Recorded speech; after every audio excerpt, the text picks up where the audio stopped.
দিবেন, সেই দিন আপনারা আবর্জনার মতো বানের জলে ভেসে যাবেন।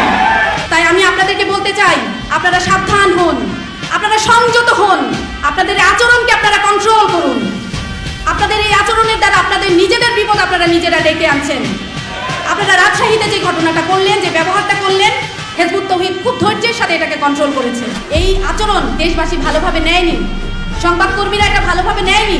আপনারা মানুষকে কথায় কথায় ফেসিস্ট আখ্যা দিয়ে থাকেন, বলেন ফেসিস্ট হয়ে গেছে, ফেসিস্টের দোষর হয়ে গেছে।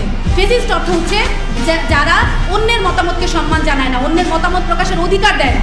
তাহলে আপনারা কি, আপনারা আমাদের হিজবুত তৌহিদের কথাকে পছন্দ হচ্ছে না বিধায় আমাদের টুটি চেপে ধরতে চাচ্ছেন? আপনারা তো সবচেয়ে বড় ফেসিস্ট। 5ই আগস্টের পর থেকে আপনারা প্রায় 110টা মাজারে আপনারা হামলা করেছেন মব সৃষ্টি করে। আপনারা মানুষের জনজীবন অতিষ্ঠ করে দিয়েছেন। আপনাদের জন্য অন্য ধর্মের হিন্দু, বৌদ্ধ, খ্রিস্টান যারা আছেন তারা আতঙ্কে থাকেন। আপনাদের জন্য আমাদের নারীরা সমাজে নিরাপদে বের হতে পারে না।